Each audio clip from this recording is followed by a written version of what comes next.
मेरे पास जॉब है, आईफोन ले लो, तो आपको वो पहले ऊबर को देना पड़ेगा, तभी आपका ऊबर एक्टिवेट होगा। यूनिवर्सिटी हरास कर रही है, आपसे एक्स्ट्रा फीस मांग रही है, आपको डेलिबरेट फेल कर दिया उन्होंने। Hi guys, welcome back to new video. My name is Akash Sharma and I am a research student at the university of Melbourne. So guys, आज की इस वीडियो में मैं आपको 10 ऐसी चीज़ें बताऊंगा जो आपको आते ही यहाँ पे करनी है जब आप लैंड हो रहे हो। सो अगर आप ऑलरेडी ऑस्ट्रेलिया में हो तो फिर ये बेसिकली वीडियो आपके लिए नहीं है, बट इसमें मैंने 2-3 पॉइंट्स ऐसे कवर किए हैं जो मेरे को आई एम 100% श्योर कि आपने जो इंटरनेशनल स्टूडेंट यहाँ पे रह रहे हैं उन्होंने अभी तक ये भी नहीं किए होंगे। सो फटाफट वो भी पॉइंट्स देख लेना। अगर आपको वीडियो पसंद आए तो प्लीज़ लाइक कर देना इसको, अपने दोस्तों के साथ जो ऑस्ट्रेलिया जा रहे हैं उनके साथ शेयर कर दो। अगर आपको खुद भी ऑस्ट्रेलिया आना है तो प्लीज़ ये वीडियो देखते रहो एंड सब्सक्राइब कर लो मेरे चैनल को फटाफट, क्योंकि 90% ऑफ द लोग जो मेरी वीडियो देख रहे हैं उन्होंने सब्सक्राइब करके रखा हुआ है। सीक्वेंस वाइज मैंने सारे पॉइंट्स एक्सप्लेन किए हैं, तो वीडियो में बने रहना एंड तक। सो गाइस, जो सबसे पहला पॉइंट है, as soon as you land in the city, जैसे आप मेलबर्न में आए हो, सिडनी में आए हो, ब्रिस्बेन में आए हो, पर्थ में आए हो, फिर एडिलेड में आए हो, आपको वहाँ पे यूजुअली आपकी जो यूनिवर्सिटी होती है वो फ्री पिकअप सर्विस देती है। तो आप ये सब चेक ही नहीं करते। जो लड़के हमारे इंडिया से आते हैं उनको लगता है कि भाई कौन ही उठाने आएगा, हमें कौन ही लेने आएगा। तो एक बार अगर आप अच्छी यूनिवर्सिटी में आ रहे हो, ग्रुप ऑफ 8 में आ रहे हो, तो आई एम प्रीटी श्योर कि उनकी खुद की पिकअप सर्विस होगी जिसको आप फ्री में एक्सेस कर सकते हो। तो जैसे अगर आपका कोई फ्रेंड है यहाँ पे जिसकी आपने अकोमोडेशन करी हुई है, अगर आपने अकोमोडेशन का थोड़ा डाउट है तो मैंने वीडियो ऑलरेडी बना के रखी है, यहीं कहीं तो आ रहा होगा। तो आप यूनिवर्सिटी की सर्विस जो होती है फ्री वाली, पिकअप वाली, वो कर सकते हो। मेरे बहुत दोस्त हैं जो यूनिवर्सिटी की पिकअप सर्विस से आए थे, उनको पता नहीं था। मैंने उनको बताया कि भाई यूनिवर्सिटी फ्री में पिकअप देती है, ले लो ना उसको, मोनाश देती है, यूनिवर्सिटी ऑफ मेलबर्न देती है। सो आपको कुछ नहीं करना, आपको बुक करनी है, वो ऑनलाइन पोर्टल होता है, वहाँ पे जाके उनको टाइमिंग बताना है, वो फ्री में आपको वहाँ पे उठा के जाएंगे। ड्रॉप ऑफ सर्विस भी होती है, तो वो फ्री में आपको ड्रॉप भी कर देंगे वहाँ पे, लाइक मतलब पहले उठाएंगे, ड्रॉप तो ऑफ कोर्स करेंगे आपकी जहाँ पे भी आपकी अकोमोडेशन हुई है। अकोमोडेशन है, एयरबीएनबी है, तो वो आपके ऊपर डिपेंडेंट है। सो सबसे पहले तो वो, अगर आपके पास ये नहीं है, आपको क्या करना है, आपको कैच बस लेनी है वहाँ पे। यूजुअली मेलबर्न में क्या होता है, एटलीस्ट मैं मेलबर्न का जानता हूँ, सिडनी और ब्रिस्बेन में भी होता है ये, एडिलेड का आई डोंट नो, पर्थ का आई डोंट नो, पर्थ में भी है, होगा क्योंकि सारी बड़ी सिटीज में होता ही है। आपको एयरपोर्ट पे एक बस सर्विस चलती है, जैसे मेलबर्न में स्काई बस नाम की बस चलती है, वहाँ पे आपको आई थिंक $25 टिकट है उसकी, वो आपको मेन सेंटर में छोड़ देगी सिटी है, जैसे हमारे यहाँ पे फ्लिंडर स्ट्रीट सेंटर है, तो वहाँ पे वो बस आपको छोड़ देती है। और उसके बाद you can take Myki card या आपका जो ट्रांसपोर्ट लोकल वाला कार्ड है वो आप लेके फिर you can go back to your place. And Google maps में आपको सारा पता लग जाता है कौन सी बस पकड़नी। तो अगर आप बोलोगे कि भाई मेरे पास भी नहीं है तो मैं गूगल मैप्स कहाँ से लाऊंगा, यहाँ पे फ्री वाईफाई हर जगह होता है, एयरपोर्ट पे फ्री वाईफाई मिलेगा आपको स्टेशन, सारे स्टेशन पे फ्री वाईफाई मिलता है, तो वाईफाई की टेंशन आपको लेने की जरूरत नहीं है। सो गाइस, जो दूसरा पॉइंट है मेरा वो है get yourself the travel pass. Now travel pass क्या होता है, जैसे ऑस्ट्रेलिया में, यहाँ पे मेलबर्न में एटलीस्ट, या विक्टोरिया, पूरे के पूरे विक्टोरिया में यहाँ पे कार्ड बनता है, माइकी कार्ड बनता है आपका, माइकी कार्ड। ये कार्ड आपको लेना पड़ेगा अगर आपने ट्रैवल करना माई विक्टोरिया के अंदर फॉर लाइक $10। ये आपको कार्ड मिल जाएगा $10-15 का, एंड इसके अंदर रिचार्ज कर लेना, $15-20 का रिचार्ज कर लेना, तो टोटल आपको $30 के अराउंड खर्चा आएगा। तो इससे आप you can travel as much as you want. उसके बाद आप इससे वीकली पास भी ले सकते हो, मंथली पास भी ले सकते हो, अगर आपके पास गाड़ी नहीं है या आपके पास कोई और ट्रैवल का मीडियम नहीं है। दूसरे दिन या पहले दिन ही जैसे ही आपको इंस्टेंटली ये कार्ड तो ले ही लेना है, क्योंकि अगर आप इसके बिना ट्रैवल कर रहे हो फाइन लग सकता है। So please be careful of that. लगेगा तो आपको किसी भी 7-Eleven स्टोर से मिल जाएगा। तीसरी चीज करनी है यहाँ पे आके, वो है आपको सिम कार्ड लेना है, जो मैंने किया था। And I would highly recommend कि अगर आपको थोड़े पैसे बचाने हैं अपने, तो आप भी यही करना, आपको सिम कार्ड लेना है अपने लिए। अब सिम कार्ड कैसे लेना है, आपको जाना ऑल्डीज में। ऑल्डीज में आपको $30-35 का एक बहुत ही अच्छा सिम कार्ड मिल जाता है, जिसके अंदर आई थिंक 30 GB डेटा और कुछ अनलिमिटेड कॉलिंग मिलती है, इंटरनेशनल भी और लोकल भी। जब तक आपने अपना आईफोन नहीं लिया हुआ तब तक आई वुड हाईली रिकमेंड कि आप ये ओल्डीज का जो कार्ड होता है ना, सबसे चीप कार्ड यही है ओल्डी का। It is like for $35 and आपको ये अच्छा सस्टेन कर जाएगा। 30 GB 25-30 GB इसमें डेटा मिलता है। एंड अगर आपको लग रहा है 30 GB डेटा यार कुछ भी नहीं है, खत्म हो जाएगा, तो टेंशन मत लो। आप यूनिवर्सिटी जाओगे वहाँ पे फ्री वाईफाई होगा, आप जहाँ पे काम कर रहे हो वहाँ पे फ्री वाईफाई होगा, जहाँ पे ट्रैवल कर रहे हो वहाँ फ्री वाईफाई होगा, घर पे फ्री वाईफाई लगा होता है, तो घर पे भी आपका इंटरनेट का बिल आता है। तो 30 GB डेटा आपका कभी यूज़ ही नहीं होता अंटिल अनलेस आप ऊबर करते हो या डिलीवरी करते हो, तब आपका डेटा यूज़ होता है। पर आप टॉप अप कर सकते हो डेटा जब भी आपका जाएगा, तो क्या $5-10 का और डेटा आ जाता है, तो दैट इज़ प्रीटी चीप है। आपको डेटा की टेंशन लेने की जरूरत नहीं है, खुद से रजिस्टर करना है आपको।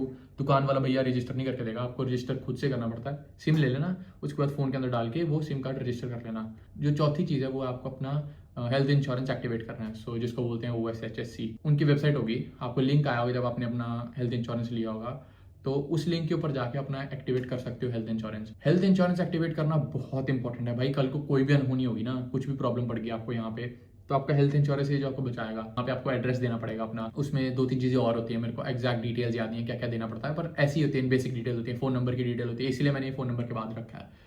फ़ोन नंबर डालना होता है आपको, अपना एड्रेस डालना होता है, अपना ईमेल एड्रेस डालना होता है, और उसके बाद क्योंकि वो आपको वहाँ पे एक हेल्थ इंश्योरेंस कार्ड पोस्ट करते हैं, जो कि मैं आपको अभी दिखाता हूँ कैसा आता है कार्ड। एक ऐसा कार्ड आपको मिलेगा, मैंने अपना नंबर हाइड कर दिया यहाँ से, एक ऐसा आपको कार्ड मिलता है एंड वो कार्ड आपका बहुत कम करेगा। जैसे मेरा AHM का है, तो जो AHM का कार्ड होता है ये आपको कार्ड घर पे आएगा फ्री ऑफ कॉस्ट है, इसकी कोई टेंशन नहीं, आपने पैसे ऑलरेडी इंडिया में दे दिए होते हैं इसके। हेल्थ इंश्योरेंस पक्का से एक्टिवेट करवा देना एंड जब आप ये एक्टिवेट करवा लोगे तो उसके बाद आपको ये पोस्ट कर देंगे आपके घर पे, थोड़े 10-12 दिन में तो आ ही जाता है ये, इसकी कोई टेंशन नहीं है। 5th नंबर का है, आपको क्या करना है, अपना बैंक अकाउंट खुलवाना है। अब बैंक अकाउंट खुलवाने का तरीका बताता हूँ आपको जाना है कॉम बैंक में या ANZ में, वहाँ पे जाके अपना बैंक अकाउंट खुलवाना है।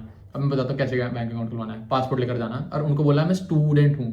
स्टूडेंट हो तो फिर आपको कोई जो ट्रांजैक्शन है उसके ऊपर फीस नहीं लगती। अगर आप उनको नहीं बताओगे, वैसे पूछ ही लेते हैं वो स्टूडेंट हो कि नहीं हो, अगर आपने उनको बोला कि मैं स्टूडेंट नहीं हूँ या आपका वर्क पे हो या आप कोई और वीज़ा पे हो तो फिर तो चलो आपकी ट्रांजैक्शन फीस लगेगी। पर अगर आप स्टूडेंट वीज़ा पे हो तो आपकी ट्रांजैक्शन फीस नहीं लगती। उनको बोला मेरे 2 अकाउंट खोल के दो, एक सेविंग्स और एक मेरा करंट अकाउंट, नॉर्मल अकाउंट जिसको बोलते हैं। सो वो आपके 2 अकाउंट खोल देंगे वहाँ पे एंड फिर आप जो सेवर अकाउंट आपका सेविंग अकाउंट जिसके ऊपर इंटरेस्ट वगैरह भी मिलता है, तो आप वो या तो सेपरेट 2 अकाउंट खुला सकते हो या एक ही अकाउंट में 2 अकाउंट करवा सकते हो। सो वो उनको बता देना, वो कर देंगे। उसके लिए आपकी डिटेल्स क्या क्या लगती हैं, आपका फ़ोन नंबर लगता है। फ़ोन नंबर कौन सा, विच आई वुड रिकमेंड कि आपने जो ऑलरेडी सिम ली थी ना, याद है जो मेरा 3rd पॉइंट था, वो जो आपने सिम ली थी वही वाला नंबर यहाँ पे दे दो एंड अपना पासपोर्ट लेकर जाना। हमेशा अपना पासपोर्ट कैरी करो, आपका अकाउंट बन जाएगा एंड अकाउंट में आपको सारा अपना जितना पैसा है वो सारा डिपॉजिट करवा देना। नाउ ऐसी बात नहीं है कि आपको जितना, अगर मान लो आप $2,500 लेकर आए या $3,000 लेकर आए हो इंडिया से, आपने सारा यहाँ पे दे दिया और आप उसके बाद आपको जो कार्ड है जो आपके पास ATM कार्ड होगा वो मिला ही नहीं, तो आप पेमेंट कैसे करोगे? ग्रोसरी करने को सामान लेना तो आप कहाँ से वो पैसे स्पेंड करोगे जब तक आपके पास ATM ही नहीं है। सो मैंने क्या किया था, मैंने थोड़ा कैश अपने पास रख लिया था, जैसे $150, क्योंकि जो मेरा पुराना फ़ोन था ना उसके अंदर ऑनलाइन पेमेंट नहीं होती, जो NFC वाली गूगल पेमेंट होती है ना, जैसे टैप एंड टच एंड पे होता था, वो पुराने फ़ोन में नहीं होता था मेरे। अगर आपके पास एप्पल पे है तो वेल एंड गुड, अगर आपके पास सैमसंग पे है तो वेल एंड गुड, कोई और भी पेमेंट टाइप्स होते हैं जिनमें कार्ड जो रहते हैं, अगर आपके पास वो है तो फिर तो बहुत अच्छी बात है। अगर आपके पास वो नहीं है, क्योंकि आपको कार्ड उसी टाइम मिल जाता है, जो ऑनलाइन स्मार्ट कार्ड होता है वो आपको उसी टाइम मिल जाएगा आपकी कार्ड डिटेल्स, पर आपका जो कार्ड है ना वो घर पे डिलीवर होने में 10-12 दिन लग जाते हैं, डेबिट कार्ड। तो अगर आपने सारे पैसे अपने वहाँ पे दे दिए तो आप बाद में प्रॉब्लम हो जाएगी आपको ग्रोसरीज लेने में, ये सब लेने में। तो आई वुड रिकमेंड कि आप क्या करो कि थोड़े अगर $50-100 रख लो अपने पास। वैसे भी मैंने $50-55 रखे थे अपने लिए एंड बाकी पैसा मैंने सारा डिपॉजिट करवा दिया था। $50 से $100 तो रख लो भाई, कभी इमरजेंसी पर जितना मर्जी ऑनलाइन कर लें, eight the end of the day cash की जरूरत पड़ जाती है। आप 6th जो पॉइंट है वो आपका बहुत इंपॉर्टेंट पॉइंट है। आपको उसके बाद क्या करना है, ये आपका बैंक अकाउंट हो गया, उसके बाद आपका फ़ोन नंबर हो गया, आपके पास ट्रैवलिंग कार्ड है, ठीक है, 3 चीज़ें हो चुकी हैं आपकी। आपको क्या करना, अपनी यूनिवर्सिटी जाना है। सो मान लो आपकी मोनाश यूनिवर्सिटी है, आपकी यूनिवर्सिटी ऑफ मेलबर्न है, आपकी डिकन यूनिवर्सिटी है, आपकी कोई और भी ऑस्ट्रेलिया में जितनी यूनिवर्सिटीज़ हैं, आपको वहाँ पे जाना है अपनी यूनिवर्सिटी में और उनको बताना है कि भाई मैं आ चुका हूँ। आपको वहाँ पे जाके इन्फॉर्म करना है। किसको इन्फॉर्म करना है? जैसे यूनिवर्सिटी ऑफ मेलबर्न में स्टॉक बनना है। हर एक यूनिवर्सिटी में क्या होता है कि एक स्पेसिफिक मैनेजिंग जैसे ऑफिस टाइप्स होते हैं, यूनिवर्सिटी ऑफ मेलबर्न में स्टॉक बनना है, वो सारा टेक केयर करता है। आपको कुछ नहीं करना, वहाँ पे बताना जाके कि I have to just inform that I have arrived in Australia safely and ये मेरी अकोमोडेशन है, ये मेरी जगह। उसके बाद वो क्या करेंगे कि आपको अपने पोर्टल के ऊपर लगा देंगे कि हाँ भाई ये बच्चा आ चुका है। उसके बाद आपके कोई एनरोलमेंट इश्यूज हैं, जैसे आप किसी सब्जेक्ट्स में एनरोल्ड नहीं हो, आपकी कुछ फीस पेंडिंग है देने के लिए, आपकी कोई प्रॉब्लम है, तो वो उनसे उसी टाइम सॉर्ट करवाओ। उनको बोलो कि भाई मेरे को पूरी तरह एनरोल करो, मेरी जितनी प्रॉब्लम है मेरी सॉर्ट आउट करो। मेक श्योर कि आप सारे सब्जेक्ट्स में एनरोल्ड हो।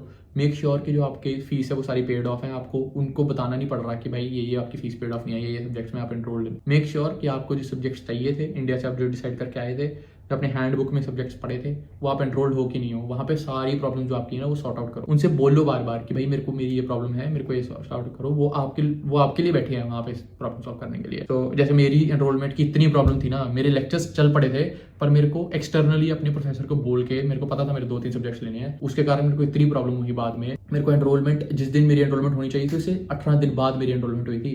तो एनरोलमेंट में क्या होता है कि आपने फीस तो पे ऑफ कर दी है, पर वो सब्जेक्ट्स को फीस नहीं गई हुई। तो क्या करते हैं, ये आपको जैसे मान लो 4 सब्जेक्ट्स में आपको एनरोल करना है, सो जो 50 क्रेडिट्स आपको देंगे, 12.5 क्रेडिट का एक सब्जेक्ट होता है। सो वो जो क्रेडिट्स में आपको एनरोल करना ना, मेक श्योर कि आप उनमें एनरोल्ड हो, नहीं तो आपको बाद में बहुत ट्रबल देगा। तो उनको बताना कि भाई ये 4 सब्जेक्ट्स हैं, am I enrolled in these or not. अगर आप वो एनरोल्ड हो तो फिर उनका एक टाइम टेबल बनता है। सो फिर वो टाइम टेबल में आपको पोर्टल में, आपको यूनिवर्सिटी का पोर्टल होता है, उसके अंदर टाइम टेबल आपका आ चुका होगा। वो टाइम टेबल जब तक आपको नहीं मिलता ना, आपको यूनिवर्सिटी के सिर के ऊपर बैठे रहना कि भाई मेरे को टाइम टेबल दे। मेरा टाइम टेबल 1 हफ्ते बाद आया था। 24 जुलाई को लेक्चर शुरू हुए थे, 3 अगस्त तक मेरे को पता नहीं था मेरी कौन से सब्जेक्ट्स हैं। 7th पॉइंट, नाउ जो ऑलरेडी ऑस्ट्रेलिया में स्टूडेंट्स हैं, ये 7th पॉइंट उन लोगों के लिए है भाई, जो आ रहे हैं वहां से भी उनके लिए भी है। इंडियन गवर्नमेंट का एक पोर्टल है मदद नाम का, उसके ऊपर अपने जाके डिटेल्स भरनी है। आपको इंडियन गवर्नमेंट को बताना है कि भाई मैं यहाँ पे पढ़ता हूँ, ये मेरा कोर्स है, ये मेरा सब्जेक्ट है, ये मेरा एड्रेस है। नाउ मदद पोर्टल का ऐसा दिखता है कुछ, मैंने स्क्रीन रिकॉर्डिंग करके डाली है ये। एंड इसमें आपको सारी डिटेल्स डालनी है अपनी। उसमें आपको कल को कोई भी प्रॉब्लम होगी ना, जैसे मान लो आपको यूनिवर्सिटी हरास कर रही है, आपसे एक्स्ट्रा फीस मांग रही है, आपको डेलिबरेट फेल कर दिया उन्होंने, आपका कहीं एक्सीडेंट हो गया, आपको वो SHSC वाले क्लेम नहीं दे रहे, आपका लैंडलॉर्ड से फाइट होगी, you got into some mishap, या आपके ऊपर फाइन लग गया, या आपने कोई रेसिज्म फेस किया, या कुछ भी ऐसा इशू हुआ, भाई ये पोर्टल ही है जो आपका ध्यान रखेगा। Eight the end of the day आप अपनी कंट्री में नहीं हो, आप दूसरी कंट्री में हो, तो आपकी मदद कौन करेंगे? जो आपकी कंट्री के रिप्रेजेंटेटिव यहाँ पे है, वो इंडियन कॉन्सुलेट में बैठे इसीलिए हैं कि जो इंडियन डायस्पोरा यहाँ पे है उनकी मदद करने के लिए। सो इसीलिए उस पोर्टल का नाम भी मदद है। फिर क्या होगा कि आपको ईमेल आते रहेंगे कि इंडियन कॉन्सुलेट ने यहाँ पे फंक्शन रखा है, तो वहाँ पे भी जा सकते हो आप जो फंक्शन की बाकी इंडियंस के साथ मिलने के लिए, and you can network there. 8th है आपको अपना TFN और ABN अप्लाई करना है। ABN क्या होता है? Australian business number. TFN होता है टैक्स फाइल नंबर। ABN आपको इंस्टेंटली मिल जाता है 10 मिनट में। तो ABN आपका इंपॉर्टेंट किसके लिए? ऊबर के लिए, डैशर के लिए, जितने भी आप टैक्स जिनके ऊपर आप एंड ऑफ द ईयर में फाइल करते हो। जैसे कई बार क्या होता है कि आपको ABN पे कुछ काम मिल रहा होता है, कुछ TFN पे काम होता है। ABN का टैक्स आपको खुद भरना पड़ता है, TFN का टैक्स आपका एम्प्लॉयर भरता है। तो ABN आपको एप्लीकेशन बहुत ईजी होती है उसकी, किसी को पैसे देने की जरूरत नहीं है, सब फ्री है ये हर एक चीज। इसमें TFN में और ABN में हर चीज एप्लीकेशन फ्री होती है। TFN नंबर जो होता है ना, वो आपका घर पे आता है, डिलीवर होता है एक पेपर के ऊपर। ABN आपको स्क्रीन के ऊपर लिखा हुआ मिल जाता है, वो कॉपी पेस्ट करके अपने फोन में रख लेना। कल को जो अगर आप DoorDash चला रहे हो या ऊबर चला रहे हो, तो आपको वो पहले ऊबर के ऊपर देना पड़ेगा, तभी आपका ऊबर एक्टिवेट होगा, नहीं तो आपका ऊबर भी नहीं एक्टिवेट होगा। और ABN इंस्टेंटली आपको मिल सकता है। ABN में आपको आई थिंक बैंक डिटेल्स वगैरह डालनी पड़ती है और अपना सेल्फ एम्प्लॉयड वगैरह डालना पड़ता है कि मैं क्या कर रहा हूँ, कैसे कर रहा हूँ, ताकि गवर्नमेंट आपको मॉनिटर कर सके टैक्स के लिए। एंड इवन अगर आप कोई ऑनलाइन बिजनेस रन करते हो जो आपका इंडिया में था और आपको यहाँ पे ट्रांसफर करना है, तो आपको ABN अपना देना पड़ेगा। अगर आपको ऊबर और DoorDash के लिए चाहिए तो उसमें 4 ऑप्शन होते हैं। आपको पहला वाला क्लिक करना है जो सेल्फ एम्प्लॉयड कुछ तो होता है, वो ABN के लिए वीडियो भी मैं सेपरेट से बना दूंगा। तो मेक श्योर आप ये कर लो, उसके बाद ऊबर डाउनलोड कर लो या DoorDash डाउनलोड कर लो, and you are good to go. Register उसी दिन कर लेना, क्योंकि ऊबर अभी अकाउंट ही नहीं बना रहा, ऊबर ड्राइवर चल नहीं रहा, DoorDash चल रहा है। तो जब तक DoorDash चल रहा है तब रजिस्टर करके रख लो। चलाओ नहीं चलाओ वो अलग बात है। मैंने ऊबर 3 महीने पहले 2-3 महीने चलाई ही नहीं। मैंने ऊबर चलाना शुरू किया सितंबर में, और मैंने क्या कहते हैं अकाउंट बनाया था जुलाई में। जिस दिन आया था उससे तीसरे या चौथे दिन मेरा ऊबर ड्राइवर का अकाउंट बन गया था। मेरा दोस्त है, उसने ऊबर ड्राइवर का अकाउंट बना ही नहीं, क्योंकि तब तक अकाउंट बनना बंद हो चुके थे। अभी जो इनके हैं उनके चल रहे हैं। सो जैसे आओ, अगर आप पर्थ में, एडिलेड में हो, कहीं और हो, ब्रिस्बेन में, वहाँ पे अकाउंट अभी बन रहे हैं, तो मेक श्योर आप अपना अकाउंट बना लो वहाँ पे, ठीक है। जो 9th पॉइंट है उसमें अभी तक आपका सब कुछ सेटल हो चुका है। सो ये मोटा मोटी चीजें थी जो आपको करनी है। 9th पॉइंट है वो आपको क्या करना है, अपने जो फेसबुक ग्रुप्स होते हैं ना इंडियंस के, लोकल्स के, वो आपको ज्वाइन करने हैं। सो आपका फेसबुक अकाउंट जो इंडिया से है वो यहाँ पे ले आओ, एंड उसके ऊपर यूनिवर्सिटी वगैरह अपडेट कर दो। एंड जितने लोकल फेसबुक अकाउंट्स होते हैं तो यहाँ के लोग फेसबुक बहुत यूज करते हैं। इंडियंस अपन इंडियन देश वहाँ पे कम यूज करते हैं, हम इंस्टाग्राम वगैरह ज्यादा यूज करते हैं, एटलीस्ट यूथ जो। पर यहाँ के जो लोग हैं वो फेसबुक बहुत यूज करते हैं। मान लो किसी सबर्ब में रह रहे हैं स्पेसिफिक में, तो उस सबर्ब के नाम का एक स्पेसिफिक फेसबुक ग्रुप होगा, तो वो आपको ज्वाइन कर लेना। फिर आपको कम्युनिटी के जो वहाँ पे चीजें होंगी वो पता लगती रहेंगी कि भाई यहाँ पे ये इवेंट हो रहा है, यहाँ पे ये चीज हो रही है, आपको पता लगेगा। फिर एक जैसे इंडियंस इन ऑस्ट्रेलिया नाम का ग्रुप है, या इंडियंस इन मेलबर्न नाम का ग्रुप है, या इंडियंस इन नोबल पार्क नाम का ग्रुप है, तो वो आपको उसके ऊपर ज्वाइन करना है। वो क्या करते हैं, वो कभी कभी जॉब डाल देते हैं कि आई नीड तीन लोग यहाँ पे। आप उनसे आप मैसेज में बात कर सकते हैं, भाई मैं नया आया हूँ, मेरे को जॉब चाहिए, कैन यू हायर मी। तो ये भी आपका एक तरीका हो सकता है जॉब लेने का। अभी घुस गया मैं जॉब लेने में, बट लाइक मैंने मतलब आपको ये इस एडवाइस के लिए कि कल को आपको हाउस की प्रॉब्लम हो रही है या आपको जॉब की प्रॉब्लम हो रही है, तो वहाँ पे भी एक तरीका होता है जॉब लेने का। सो फेसबुक ग्रुप्स तो मस्ट है भाई, वो तो ज्वाइन करके रखो। जैसे मैं बारटेंडिंग है, मेरे पास RSA है, तो मैंने बारटेंडिंग के जितने मेलबर्न के अंदर ग्रुप है ना, मैं ज्वाइन करता रहता हूँ। तो वहाँ पे भी कभी कभी गिग्स आ जाती हैं। जैसे किसी को सिर्फ 8 घंटे के लिए एक बारटेंडर चाहिए, तो I can go there, I can work there, and मेरे को वो पैसे मिल जाते हैं उसके। सो फेसबुक ग्रुप्स तो पक्का ज्वाइन करना, जितने ही जैसे आते ही जितने हो सके फेसबुक ग्रुप्स ज्वाइन कर लेना। जो 10th पॉइंट है, सबसे इंपॉर्टेंट पॉइंट जो मैंने स्टार्टिंग में बोला था, वो है अपने लिए आईफोन लो। अगर आपका सपना आईफोन लेने का भाई कि मेरे को ऑस्ट्रेलिया आके आईफोन लेना, आईफोन ले लो आते ही। मैं सीधा बोल रहा हूँ, लोग बोलते हैं कि नहीं भाई रुक जाओ, थोड़ी पैसे पूसे कमा लो, ये वो। आई विल से कि अगर आपको लग रहा है, सर्टेनिटी है कि मेरे पास जॉब है, आईफोन ले लो अपने लिए। क्योंकि अगर आप इतना बड़ा पहाड़ तोड़ के ऑस्ट्रेलिया आए हो, अगर आपने इतने पैसे खर्चे हैं EMI पे, डायरेक्ट ऐसे नहीं कि सारे पैसे दे दो, आपको EMI पे आईफोन लेना है, एंड $100 अ मंथ होता है। So that's pretty much okay, you can make $100 a month. कोई बड़ी बात नहीं है $100 अ मंथ बनाना, 5-6 घंटे में बन जाते हैं $100। सो आपको क्या करना है अपने लिए, अगर आपको आईफोन पसंद है, अगर आपको चाहिए था एक आईफोन, अगर आपका सपना आईफोन लेना, भाई जाते ले लो, सोचो मत। और फिर क्या होगा कि आपको प्लान पे लेना है उसको, ऑप्टस पे ले लो, वोडाफोन पे ले लो, जहाँ पे बेस्ट डील मिलती है वहाँ पे ले लो। जो ऑलरेडी की आपका नंबर है ना, वो नंबर ही आपका सीधा ट्रांसफर हो जाएगा उसके ऊपर। So if you want to buy an iPhone for yourself, go for it, trust me, you can make that much amount of money. And at the end of the day, अगर आपने अपने आप को नहीं खुश किया इतनी दूर आके, अगर आप अपनी वॉन्ट्स को ही मारते रहे, तो व्हाट इज द पॉइंट भाई, at the end of the day what are we here for, we are here to work hard, right. किसको अगर आप अपने आप को नहीं खुश कर पा रहे उस हार्ड वर्क से तो क्या फायदा। अगर आपको आईफोन चाहिए तो ले लो भाई, trust me, don't hesitate, go for it. क्योंकि बाद में क्या होता है, जैसे मान लो कि आपने 6 महीने बाद लिया या 7 महीने बाद लिया, तो फिर आपकी जो EMI बनेगी ना वो भी $150 $200 बनेगी। अगर आपने जल्दी ले लिया, जैसे अगर आपका वीज़ा 2 साल का 3 साल का है, और अगर आपने थोड़ा जल्दी ले लिया तो आपका वो EMI भी कम बनती है। सो वो $90 $100 में भी आपको फ़ोन मिल जाएगा। उसमें आपके फ़ोन कॉल सारे इंक्लूडेड है, आपका इंटरनेट सारा इंक्लूडेड है, 30 GB। इंटरनेशनल कॉल के लिए आई थिंक $10 एक्स्ट्रा देने पड़ते हैं। सो मेक श्योर कि आप अगर आपको आईफोन चाहिए तो ले लो भाई। एंड ऑल्सो अगर आपको कोई और डाउट है तो आप प्लीज़ कमेंट करके मेरे को डाउट बता सकते हैं अपने।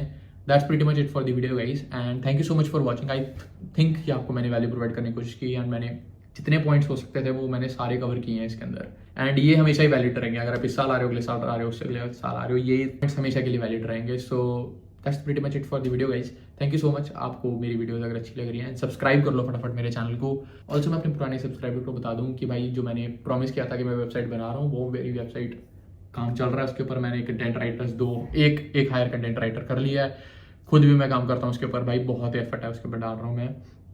एंड या that's pretty much it, and I hope जो आप मैंने फिल्म अभी लास्ट वीडियो रिलीज की वो आपको पसंद आई होगी। 10 पॉइंट्स मैंने कवर कर दिए जो मेन पॉइंट्स थे। कोई डाउट होगा तो कमेंट में पूछ लेना। इंस्टाग्राम मेरा ये रहा ऊपर, सो इंस्टाग्राम पे भी आप मेरे को जाके फॉलो कर सकते हो। ट्विटर का भी मेरा एक्स का भी मेरा डिस्क्रिप्शन सेक्शन के अंदर लिंक है। And thank you so much guys, cheers.